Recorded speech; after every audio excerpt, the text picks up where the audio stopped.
Samahan niyo ako ngayong araw magbantay ng aming tindahan, mga inday at intoy. Good morning and magandang umaga, mga inday. Ngayon nga pong araw ako ay magbabantay ng aming maliit na tindahan. Kagigising ko pa nga lang dyan, kaya wag yun lang pansinin yung bill ko sa tiyan. Nagkakape na nga lang yung chubby dyan. Sana kasing tapang and strong ako ng kaping ito. Para kanino ka bumabangon? Syempre, sa pamilya ko, asa ka pa. Joke lang, di ka naman mabiro. Sakto at ang init ngayong summer, kasing init ko ngayon kahit bagong gising. Kawi-wake up ko nga lang, nakita kong nagtitinda si mama ng barbecue sa labas ng aming store at tindahan. Kaya ipiplex ko nga lang muna yung laman ng aming tindahan. Alam nyo naman, ngayon lang ulit nagkalaman. Kasi sa totoo lang, hindi naman to sari-sari store. Sara-sara store to. Minsan nga napapaisip ako, di ba napapagod at nahihiya si mama? Kasi every time sumasahod siya, sinasakada niya para sa tindahan niya. At dahil masunurin at mabait kaming anak ni mama, di naman maiwasan ng kumuha ng pera pang wifi sa tapat ng bahay namin. Yung iba naman, yung mismong tinda ni mama yung kinakain. At ang malala pa dyan, karamihan dito sa amin umuutang at sa iba bumibili. Aray ko. Minsan pinagtatawanan na lang kami ng kapitbahay namin. Kasi alam na nila ang mangyayari.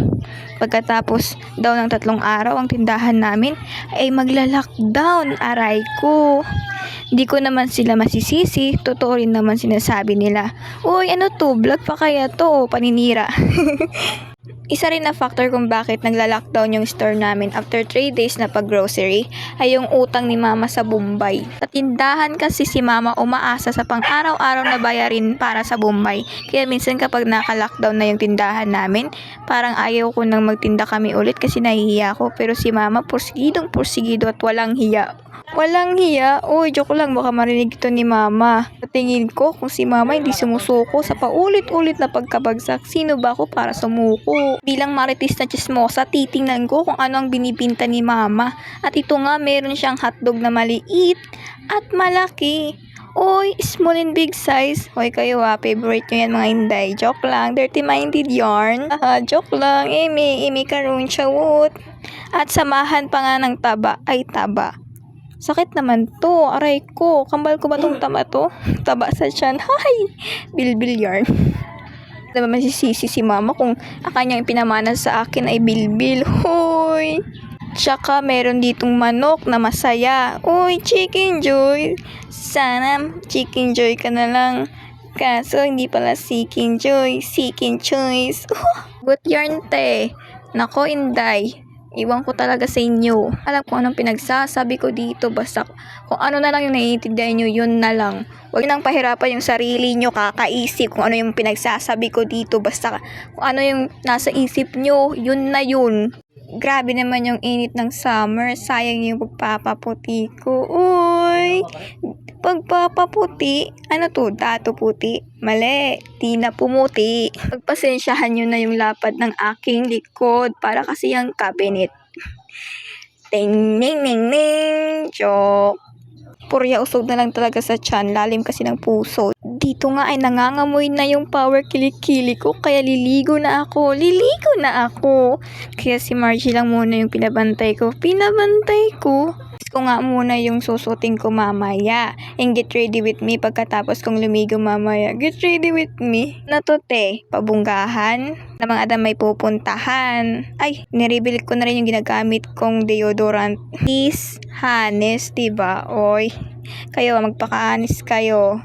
Gayahin nyo ako, napaka-hanes. Sobrang hanes, di ko man lang masabi sa kanyang totoong nararamdaman ko. Uy, may hugot. Sino kaya yun? Joke lang, wala naman. Eme-eme lang yun. At dito ngayon nahiya na ako kaka-voice over kasi tawang-tawa na yung kuya ko dito. Iniisip niya may kapatid na siyang vlogger. Uy, YouTuber ako, hindi vlogger. Anong pinagkaiba dun? 1 hours later, pagpasensyahan nyo ng mga inday, hindi ako makakapag get ready with me kasi walang pinagbago. Ganun pa rin yung mukha ko. Pangit. Oh! Hindi na nga naging maganda, naging pangit pa, hindi na nga pinagpala. Pagpasensyahan nyo na, pero hindi naman yun yung importante. Yung importante dito, sasamahan nyo akong magme-makeover. Makeover? Hindi naman ako marunong mag-makeup. Ano bang pinagsasabi ko dito? Basta yung huling pag-makeup ko, parang akong sasali sa horror. Horror? And dito, flinexflix ko na nga yung mga gamit ko. Gamit? Ano to? Yan yung mga gagamitin ko. Sa totoo lang mga inday, hindi naman talaga ako marunong mag-makeup. Eme-eme ko lang yan. Pagmamayabang ko lang yan na marunong. Kunwari magaling, hindi naman. So, flinexflix ko na lang nga yung mga gagamitin kong eyelashes. Sa totoo lang, takot talaga ako maglagay ng eyelashes kasi natatakot ako baka yung totoong eyelashes ko sa mata matanggal. Naku, talaga akong masaktan. Uy, saktan. Ano to? May pinaparinggan yata, te. Nako, Inday, iwan ko talaga sa'yo. Basta samahan nyo na lang talaga ako mag-makeover sa mukha ko. Pero bago yun, kung bago ka pa lang sa YouTube channel ko, huwag kang mag-alala, bago rin naman ako. Wala nga akong maraming subscriber at wala rin akong reactor and supporter. Pero kung pagbibigyan nyo ako ng pagkakataon, buong tapang, tiyaga at sipag kong gagawin ang lahat, mapasaya lang kayo. Kaya ano pang hinihintay mo? Don't forget to like and subscribe para lagi kang updated sa mga susunod ko na mga video. Yun lang po. Salamat!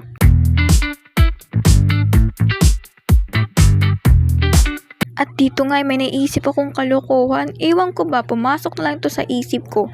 Naalala ko na nagtrending pala ito sa TikTok. Oo, yung ganito oh. Like this, kasi hindi sila pumipera like this, kasi hindi sila pumipera like this. Ay, tala, wag kang may hindi para yan.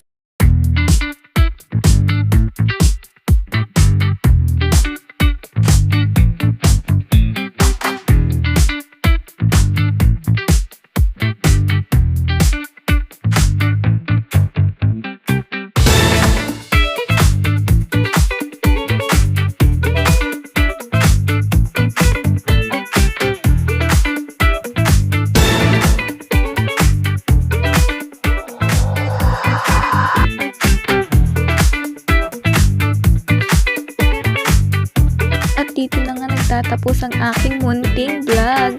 Sana ay nagustuhan nyo at napasaya ko kayo.